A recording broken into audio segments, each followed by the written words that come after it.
سيد الأنبياء والمرسلين وعلى آله وأصحابه أجمعين. أما بعد فأعوذ بالله من الشيطان الرجيم. بسم الله الرحمن الرحيم. يا أيها الذين آمنوا قوا أنفسكم وأهليكم نارا. آمنت بالله صدق الله العظيم وصدق رسوله النبی الکریم الامین. الحمدللہ آج ہم نے 29.5 پارے اور اس سے کچھ زائد سماعت کر لیے اور کل انشاءاللہ ہمارا تکمیل قرآن ہوگا. اللہ تعالیٰ کی بارگاہ میں دعا گو ہیں کہ آج تک ہم نے جو بھی پڑھا سنا اس میں جو بھی غلطی کوتاہی کمی بیشی رہ گئی ہو اس کو معاف فرما کر اپنی بارگاہ میں قبول و منظور فرمائیں. عزیزان محترم، جو آیت میں نے آپ کے سامنے ابھی خطبے میں پڑھی تلاوت کی، یہی آیت کل بھی میں نے آپ کے سامنے پڑھی تھی خطبے میں، لیکن اس کے اوپر گفتگو نہیں ہو سکی تھی وقت کی وجہ سے. وقت ہمارے پاس کل کم تھا. اللہ تعالیٰ نے ارشاد فرمایا کہ اے ایمان والو، خود اپنے آپ کو اور اپنے اہل خانہ کو آگ سے بچاؤ، یعنی دوزخ سے بچاؤ. تو یہاں پر جو یہ سلسلہ ہے ایک عبادت کا سلسلہ ہے کہ نبی کریم علیہ السلام نے ارشاد فرمایا کہ جس نے رمضان کی راتوں میں قیام کیا ایمان اور احتساب کے ساتھ تو اس کے پچھلے تمام گناہ مٹا دیے جائیں گے، پچھلے تمام گناہوں کی بخشش اور مغفرت کر دی جائے گی. تو آج یہاں پر یہ سلسلہ اسی حوالے سے قائم ہے اور ہمارے جو سرپرست ہیں اس گھر کے وہ خود اپنے آپ کو بھی کس طرح سے دوزخ سے بچا رہے ہیں اور اپنے اہل خانہ کو بھی بچا رہے ہیں. تو ہمیں بھی یہ کوشش کرتے رہنا چاہیے کہ اگر ہم دیکھیں کہ کہیں پر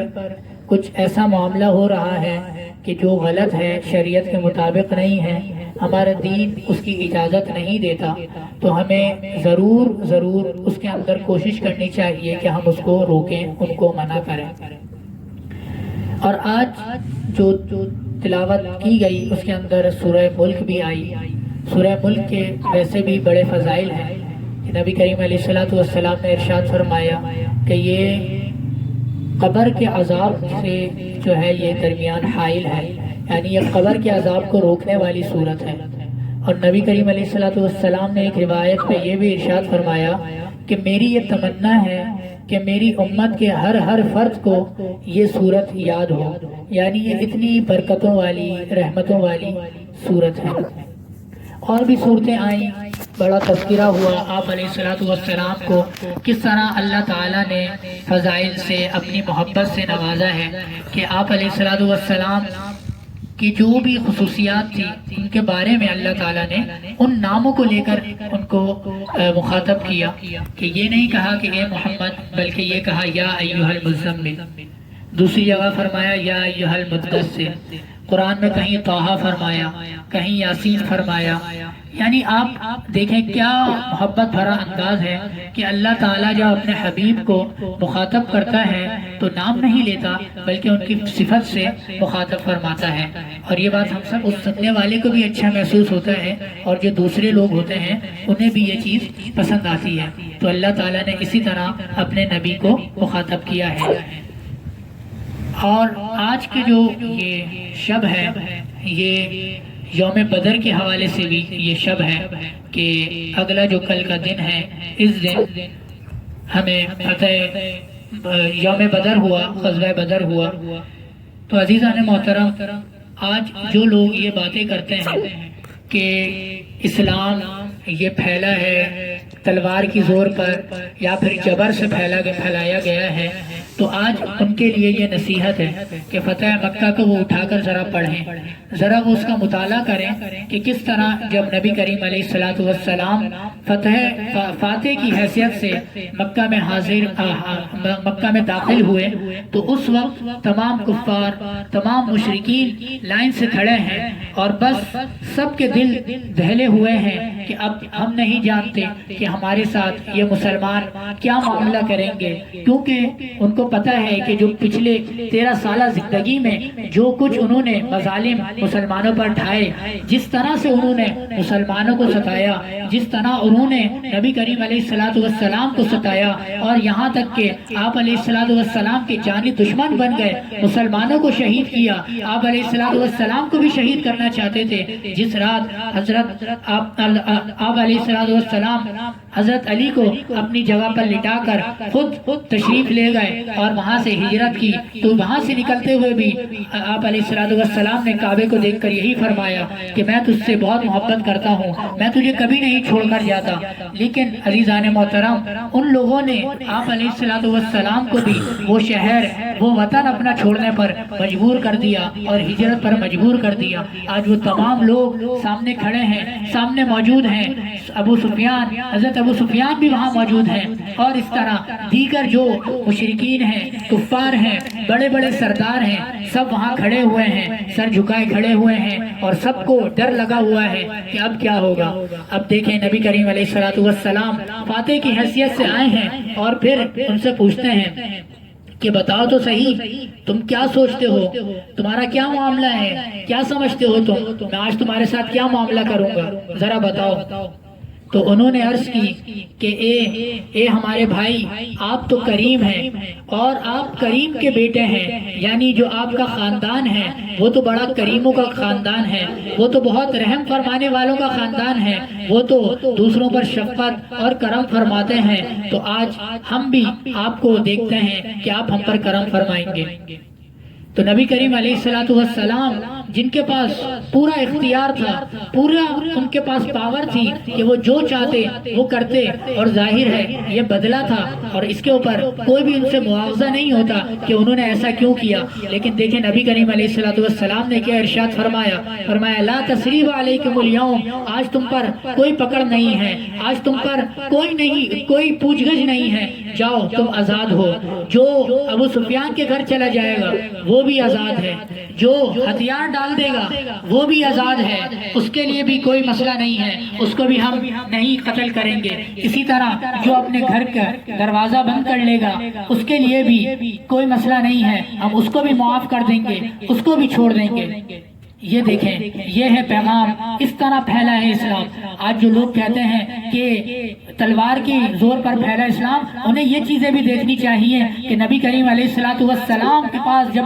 پورا اختیار تھا، اس وقت آپ علیہ السلام نے کس طرح سے معافی کا اعلان فرمایا۔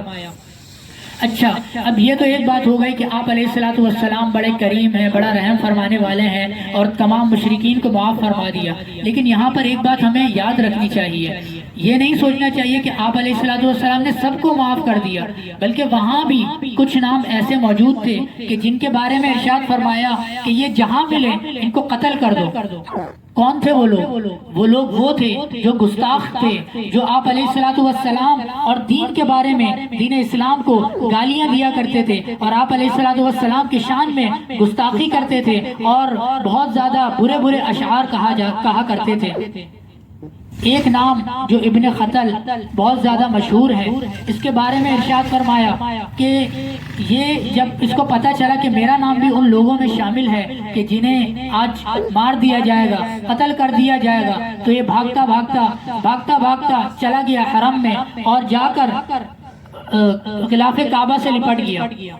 تو صحابہ نے آ کر آپ علیہ السلام کی بارگاہ میں عرض کی کہ یا رسول اللہ، وہ تو غلاف کعبہ میں لپٹ گیا ہے، اب کس طرح سے اس کو قتل کریں؟ تو آپ علیہ السلام نے دیکھیں یہاں پر یہ معاملہ نہیں کیا کہ ہاں چھوڑ دو، معاف کر دو، بلکہ بتا دیا کہ گستاخ جو بے ادب ہو، گستاخ ہو، اس کا کیا معاملہ ہے، بلکہ فرما دیا کہ جاؤ اس کو، اگرچہ وہ غلاف کعبہ میں لپٹا ہوا ہے، وہیں سے نکال کر اس کو مار دو، وہیں اس کو قتل کر دو۔ تو عزیزان محترم، یہ بات بھی ہمیں یاد رکھنی چاہیے کہ گستاخ کے لیے کوئی معافی نہیں ہوتی۔ آج جب کچھ اس طرح کا معاملہ ہوتا ہے، چاہے وہ فرانس میں اس طرح کا معاملہ ہو یا پھر کسی اور ملک میں، انڈیا میں اس طرح کا کوئی معاملہ ہو، تو آج کچھ لوگ جو سیکولر مائنڈڈ لوگ ہیں وہ آ کر کہتے ہیں کہ نہیں جی، آپ علیہ السلام تو سب کو معاف کر دیتے تھے، آپ علیہ السلام تو ہر کسی پر رحم فرماتے تھے، آپ علیہ السلام تو بڑے کریم تھے۔ تو بے شک کریم تھے، لیکن گستاخ کی جو سزا ہے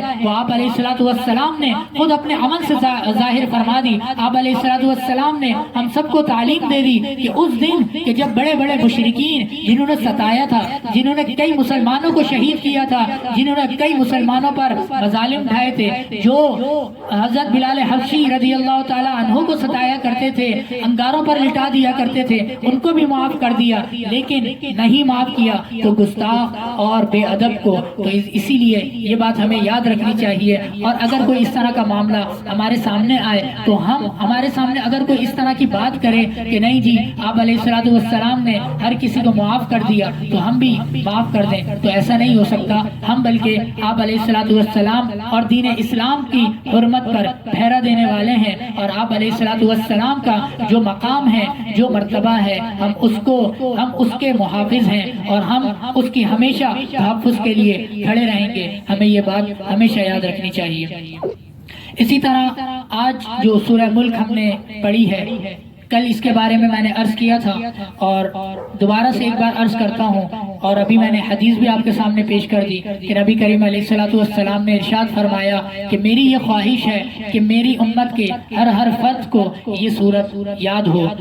تو اسی لیے اس سورت کو اپنی زندگی کا معمول بنا لیں، ہمیشہ رات میں سونے سے پہلے اس سورت کی تلاوت کریں۔ اگر چاہتے ہیں کہ ہم عذاب قبر سے محفوظ رہیں تو ضرور بضرور اس سورت کی تلاوت کو اپنی عادت کا حصہ بنا لیں۔ دعا ہے اللہ رب العزت کی بارگاہ میں جو کچھ سنا،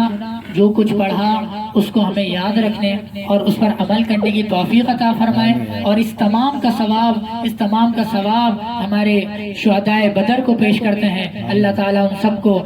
پیش کرتے ہیں، قبول و منظور فرمائے، سب کے درجات کو بلند فرمائے، اور ہمیں بھی ان کے نقش قدم پر چلنے کی توفیق عطا فرمائے۔ تحفظ ناموس رسالت، تحفظ اسلام، اور اپنے جو مسلمان بھائی ہیں ان سب کا تحفظ کرنے کی ہمیں توفیق اور سعادت نصیب فرمائے۔ آمین۔ وآخر دعوانا ان الحمد للہ رب العالمین۔